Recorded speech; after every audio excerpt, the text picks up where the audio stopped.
నిజామాబాద్ లోక్సభ నుండి దాదాపు 185 మంది అభ్యర్థులు పోటీ చేస్తున్నారు కాబట్టి అక్కడ మైట్ బి పార్లమెంట్ ఎన్నికలు కూడా పోస్ట్పోన్ అయ్యే అవకాశం కనిపిస్తుంది. అక్కడ అంతమంది పోటీ చేయడానికి కారణం అందరికీ తెలిసిందేగా. అందరూ రైతులు నామినేషన్ వేశారు, అధికారం కోసం కాదు. అధికారంలోకి వచ్చే వాళ్ళు కళ్ళు తెరిచి తమ సమస్యలు పరిష్కరించాలి అని వాళ్ళ ఉద్దేశంతో నామినేషన్ వేశారు. నామినేషన్ వేసి ఆరిపోతున్న మా బ్రతుకులకు ఒక పరిష్కారం చూపించమని, అలా పరిష్కారం చూపించే విధంగా వీలైనంత ఎక్కువ మంది ఒక చర్చకు ఆస్కారం ఇవ్వమని, ఒక చర్చించమని, అలా చర్చించాలి అంటే ఇది ఒక అటెన్షన్ తీసుకురావాలి ఆ నియోజకవర్గం. కాబట్టి ఇంతమంది రైతులు వేశారు, అంతమంది రైతుల సమస్యలు దేశం మొత్తం తెలియాలి అనే ఉద్దేశంతో వాళ్ళు వేశారు. సో దయచేసి ఆ రైతుల సమస్యలు వీలైనంత ఎక్కువ మందికి తెలియాలి, వీలైనంత ఎక్కువ మంది చర్చించాలి అన్నా కూడా కనీసం మనం కూడా మన వాదనను, మన అభిప్రాయాన్ని కనీసం మనం నోరు విప్పడమా, లేకుంటే నోరు విప్పి మాట్లాడిన మాటలు కానీ, లేకపోతే ఎవరైనా పెట్టిన పోస్టులు కానీ కనీసం వైరల్ చేసి కొంతవరకు రైతుల సమస్యలను ఇంకా అటెన్షన్ తీసుకొచ్చే క్రమంలో మనం కూడా భాగస్వాములు అవ్వాలని, అవుదామని, మీరు కూడా భాగస్వాములు అవ్వాలని నేను మనస్ఫూర్తిగా మీకు విన్నవించుకుంటున్నాను. ఎందుకనంటే ఎప్పుడో 1996 నల్గొండ పార్లమెంట్ ఎన్నికలప్పుడు 480 మంది అభ్యర్థులు పోటీ చేశారు. అప్పుడు కూడా సమస్య ఏంటి అంటే నల్గొండలో ఉన్నటువంటి ఫ్లోరైడ్ సమస్యను మొత్తం దేశం దృష్టికి తీసుకురావాలి, మాకు ఒక స్వచ్ఛమైన నీరు కావాలి అని దేశానికి చాటి చెప్పే ప్రయత్నంలో 480 మంది పోటీ చేశారు. అప్పుడు పోటీ చేసిన తర్వాత వచ్చిన సంస్కరణలు ఏంటో తెలుసా? పరిష్కారం అయిందో లేదో తర్వాత సంగతి, కానీ వచ్చిన సంస్కరణ ఏంటో తెలుసా? 1951 ప్రజాప్రాతినిధ్య చట్టం ప్రకారం అప్పటి వరకు లోక్సభకు పోటీ చేసే జనరల్ అభ్యర్థులైతే 500 రూపాయలు డిపాజిట్ ఫీజు, ఎస్సీ ఎస్టీ అభ్యర్థులైతే 250 రూపాయలు డిపాజిట్ ఫీజు కట్టాల్సి ఉండేది. కానీ ఈ దెబ్బతోటి ఎలక్షన్ కమిషన్ ఏం చేసింది అంటే జనరల్ అభ్యర్థులకు 25,000 రూపాయలు డిపాజిట్ ఫీజు, ఎస్సీ ఎస్టీ అభ్యర్థులకు 10,000 రూపాయలు డిపాజిట్ ఫీజు పెంచింది. సో ఈ సంస్కరణ అయితే తీసుకొచ్చింది, ఫీజు పెంచడం. ఏం సంస్కరణ ఏమో వాళ్ళకే అర్థం కావాలి. పోనీ ఇప్పుడు ఈ రైతులు అన్నది నిజామాబాద్లో రైతులు వేసిన తర్వాత ఇప్పుడు వీళ్ళు ఎటువంటి నిర్ణయం తీసుకుంటారో, లేకుంటే పాలకులు ఎప్పటికైనా కళ్ళు తెరుస్తారో లేదో కొంతవరకు కూడా మనం ఆలోచించాల్సిన విషయమే. అండ్ మరీ ముఖ్యంగా ఆశ్చర్యకరమైన విషయం ఏంటి అని అంటే ఇంతమంది రైతులు నామినేషన్ వేస్తే ఈ సమస్య అనేది ఎక్కువ చర్చకే రావట్లేదు. వాళ్ళు ఏమడుగుతున్నారు?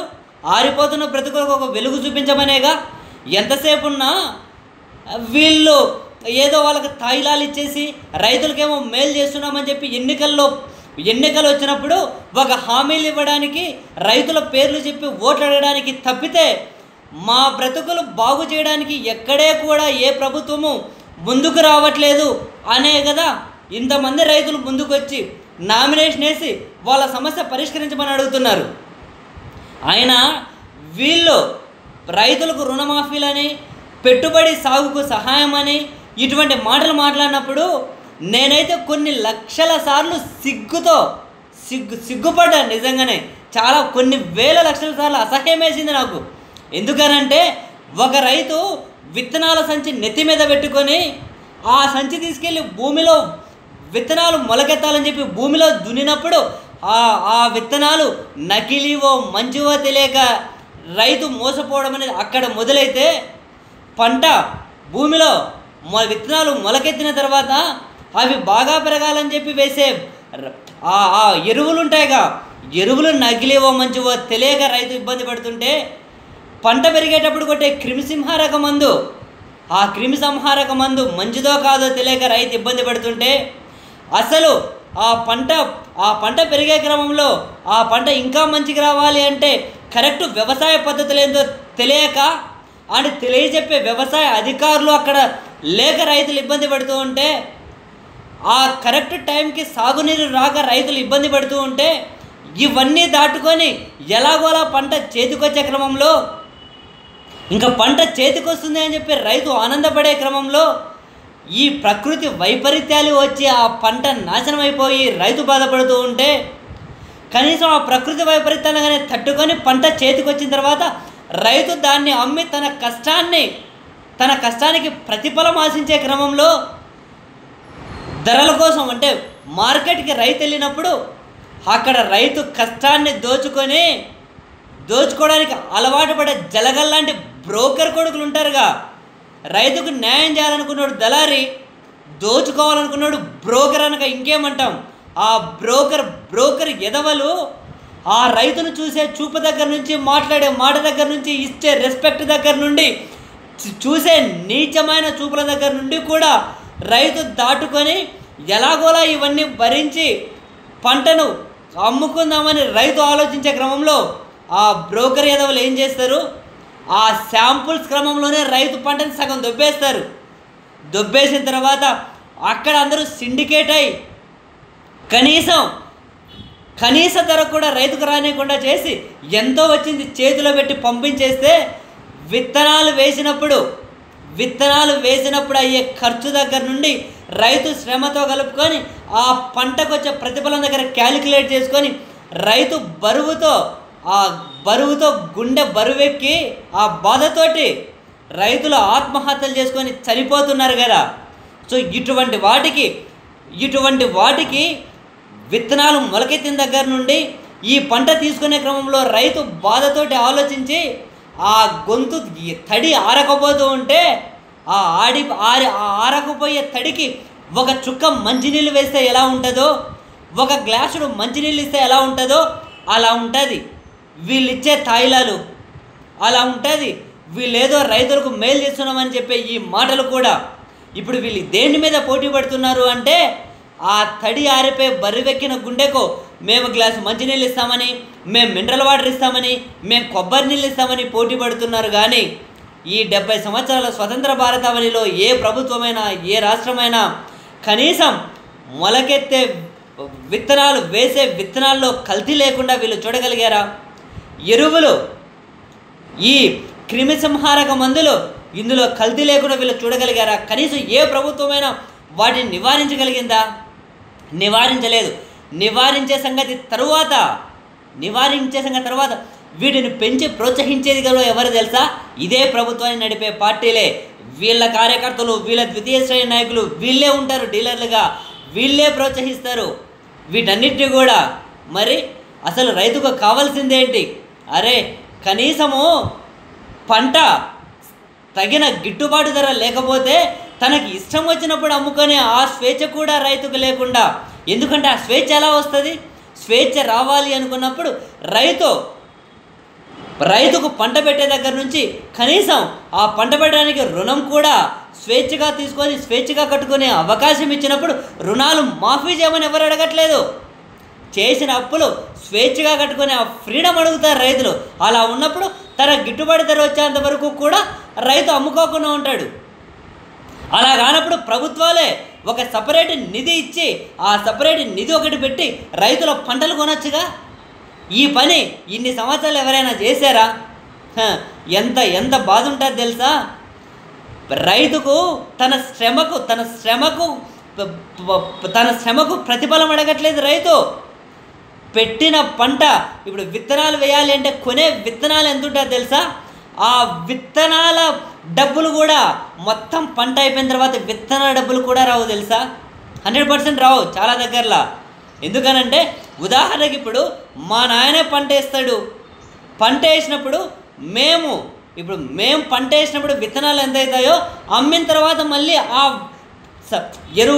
ఎరువులు, క్రిమి సంహారక మందులు, కష్టం, కూలి డబ్బులు ఇవన్నీ కదా పక్కన పెట్టేస్తే విత్తనాలు అమ్మినప్పుడు కూడా వచ్చే ప్రతిఫలం అమ్మిన తర్వాత రాదు.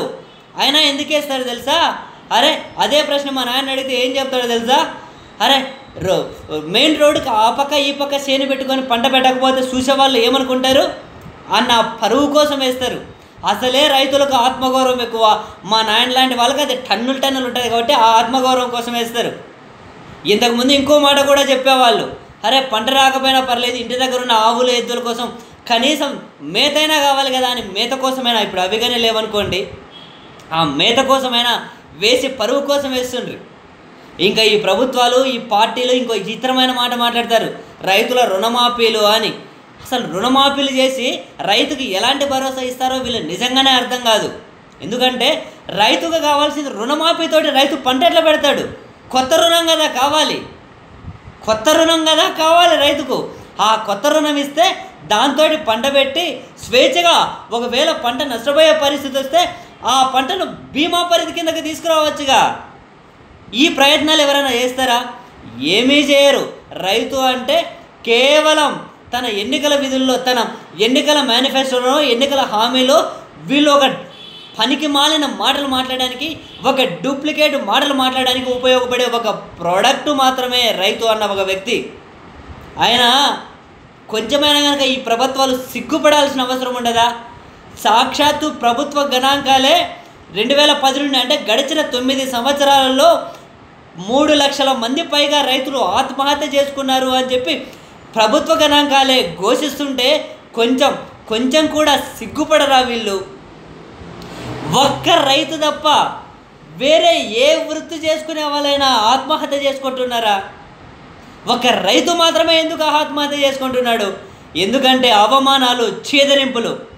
ఎప్పుడైతే రైతు పంట పెట్టడానికి కొత్త రుణం దొరకదో అప్పుడు ఏం చేస్తారు?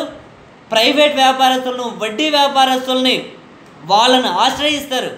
వాళ్ళను ఆశ్రయించి ఆ అలిమాలను వడ్డీకి డబ్బులు తీసుకొని వాడు వడ్డీ కోసం వాడు ప్రెజర్ చేస్తూ ఉండి ఇక్కడ పంట రాక అలాగని చెప్పి పరువును చంపుకోలేక ఏం చేస్తాడు? దిక్కు తెలియని పరిస్థితుల్లో ఆత్మహత్య చేసుకొని చనిపోతున్నారు. ఇటువంటి పరిష్కారాలు, ఇటువంటి వాడికి ఏ పరిష్కారమైనా ఇన్ని సంవత్సరాల్లో ఏ ప్రభుత్వమైనా చూపించగలిగిందా? మరి సిగ్గు లేకుండా రైతు సంక్షేమాలని, రైతుల కోసం మా ప్రభుత్వాలు పనిచేస్తున్నాయని చెప్పి ఎలా చెప్పుకోగలుగుతున్నారు? కొంచెం కూడా. ఎప్పుడో స్వామినాథన్ కమిషన్ ఎన్నో సిఫార్సులు చేసింది. ఆ సిఫార్సులను కనీసం ఇప్పటికైనా కూడా అమలు చేసే దమ్ము, ధైర్యం ఈ ప్రభుత్వాలకు ఉన్నాయా? ఎంతసేపు ఉన్నా రైతులకు ఇంత చేశాం, రైతులకు ఇన్ని లక్షల కోట్లు ఇస్తామని చెప్పారు. అసలు ఎవరు ఇవ్వమన్నారు? రైతులు మీకెలా ప్రభుత్వానికి డబ్బు కట్టాలో ఆలోచించాలిగా. అలా ఆలోచించే విధంగా ఆలోచించినప్పుడే కదా, అలా ఆలోచించే విధంగా మీరు ప్రభుత్వాలు నడిపినప్పుడేగా ప్రభుత్వంగా మీరు విజయం సాధించినట్లు. ఈ భారతదేశం మెజారిటీ ఈ వ్యవసాయ ఆధారిత దేశమైనప్పుడు, వ్యవసాయంలో విజయం సాధించినప్పుడు, రైతులు ఆనందంగా లేనప్పుడు మీరు ఎలా చెప్పుకోగలుగుతారు మేము విజయం సాధించాం, మా ప్రభుత్వం సక్రమంగా పనిచేసాయని చెప్పి? ఇప్పటికైనా కళ్ళు తెరవండి. రైతు మీరిచ్చే సంక్షేమ పథకాలు ఆశించట్లేదు. ఉల్టా రైతు ప్రభుత్వ ఖజానాకి డబ్బు కట్టే రోజులు రావాలి అంటే నిజాయితీగా పనిచేయడం ఎలానో నేర్చుకోండి. రైతులకు మేలు చేయడం అంటే గొంతు తెడపడం కాదు. పోతున్న ప్రాణాలను, కల్తీ అయిపోతున్న విత్తనాలను, ఎరువులను, క్రిమి సంహారక మందులను, వీటన్నిటితో పాటు ప్రకృతి వైపరీత్యంతో నాశనం అయిపోతున్న పంటలు బీమా కల్పించే విధంగా మీరు చర్యలు తీసుకొని కనీసం ఇప్పటికైనా కనుక రాబోయే ప్రభుత్వాలు ఈ రైతులకు మేలు చేయాలని చేస్తారని మనస్ఫూర్తిగా మనం కోరుకుందాం. For more videos, please subscribe Yuva TV.